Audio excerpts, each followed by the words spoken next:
మీరు are news చూస్తున్నారు. ప్రతి నిమిషం తాజా వార్తలతో అప్డేట్ అవ్వండి. పేట్ బషీరాబాద్ పోలీస్ స్టేషన్ పరిధిలో ఒక నలుగురు ఇంటర్స్టేట్ గ్యాంగ్ చైన్ స్నాచర్స్ని పట్టుకోవడం జరిగింది. ఇందులో మనకి ఈ నెల 10వ తారీఖు ఎర్లీ మార్నింగ్ 7 ఆ టైంలో పేట్ బషీరాబాద్ లిమిట్స్లో 2 చైన్ స్నాచింగ్ దొంగతనాలు జరిగినాయి. ఒకటేమో అటెంప్ట్, ఇక్కడ మన పోలీస్ స్టేషన్ ఎదురుగా ఉన్నటువంటి ప్లేస్ ఏదది, ఎన్సిఎల్ కాలనీ బస్ స్టాప్ దగ్గర అది అటెంప్ట్ జరిగింది.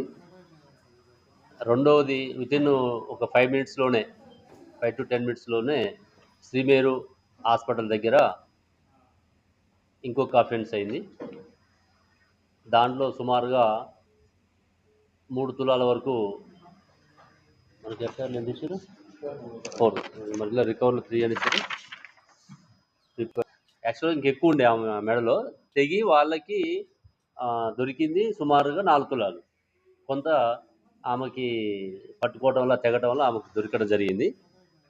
ఈ 2 కేసులతోటి కేసు నమోదు చేసిన తర్వాత ఇమీడియట్గా సిసిఎస్, ఎస్ఓటి, లోకల్ పోలీసు, డిఐస్ అందరూ కూడా ఒక టీం లాగా ఏర్పడి ఆ ప్లేస్ ఆఫ్ అఫెన్స్ నుంచి సీసీ కెమెరాలు చూసుకుంటూ ఇటు వెనక్కి అటు ముందుకి కూడా చూడడం జరిగింది. వెనక్కి చూసుకుంటూ వచ్చినప్పుడు మనకి బోయినపల్లిలో 2 బైక్స్ థెఫ్ట్ చేయడం జరిగింది. అది కూడా అక్కడ వాళ్ళు ఎఫ్ఐఆర్ నమోదు చేయడం జరిగింది. ఆ 2 పల్సర్ బైక్స్ని కూడా మనం ఇప్పుడు రికవర్ చేయడం జరిగింది. అంటే వాళ్ళు బయట స్టేట్ నుంచి వచ్చేసి ఇక్కడ సికింద్రాబాద్ నుంచి నడుచుకుంటూ వచ్చి ఎర్లీ మార్నింగ్ 2 గంటల నుంచి 3 గంటల ప్రాంతంలో ఈ బైక్స్ దొంగతనం చేసుకొని ఎన్ రూట్లో మార్నింగ్ ఎవరైతే వాకింగ్ పోవటం కానీ, జాబ్కి పోయేవాళ్ళు కానీ, ఎర్లీ మార్నింగ్ పోయేవాళ్ళని టార్గెట్ చేసుకొని వీళ్ళు దొంగతనం చేయటం వాళ్ళ మోడస్ ఆపరెండి.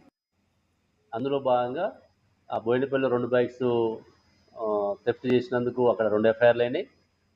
అక్కడ నుంచి మన దగ్గర ఒకటి అటెంప్ట్ అయింది, ఒకటి స్నాచింగ్ దొంగతనం అయింది. రెండింటి కూడా ఎఫ్ఐఆర్ చేసి ఆ రోజు నుంచి ఈ టీమ్స్ అన్నీ కూడా సిపి గారి ఆధ్వర్యంలో అన్ని సైబరాబాద్ కమిషనర్ నుండి ఇంపార్టెంట్ టీమ్స్ అన్నీ కూడా ఫామ్ చేసుకొని కంటిన్యూగా ఎఫర్ట్ చేయడం వల్ల ఈరోజు ఎర్లీ మార్నింగ్ ఈ నలుగురు గ్యాంగ్ ఎవరైతే ఉన్నారో అజయ్ సక్రవాల్, ఇతను 25 years, Rahul Saxena 23 years, Rajesh Kumar 38 years, Sagar Rampal 25 years, వీళ్ళందరూ కూడా ఢిల్లీ. ఇందులో ఒక 4 కేసులు వీళ్ళకి గతంలో ఢిల్లీలో ఉన్నాయి. అక్కడ కూడా స్నాచింగ్స్ దొంగతనాలు చేసినటువంటి కేసులు 4 కేసుల్లో ఆడ వీళ్ళ మీద నమోదై అందులో అరెస్ట్ అయ్యి జైలు నుంచి కూడా రావడం జరిగింది. అక్కడ గుర్తుపడుతున్న ఉద్దేశంతో వేరే కొత్త ప్రాంతానికి పోతే ఈజీగా ఉంటుంది, మళ్ళీ వాళ్ళు దొరకడం కూడా, వాళ్ళు పట్టుకోవడం కూడా కష్టంగా ఉంటుందనే ఉద్దేశంతో వాళ్ళు ఇక్కడికి ఈ ప్లేస్ ఎన్నుకోవడం జరిగింది. ఇక్కడ కూడా మనకి వితిన్ చేసిన దగ్గర నుంచి మనం ఎఫర్ట్ చేయడం వల్ల వాళ్ళు ఫర్దర్గా మళ్ళీ ఇంకా అఫెన్స్ చేయలేదు. ఆ రోజు నుంచి కూడా మనం కంటిన్యూగా చేస్తున్నాం.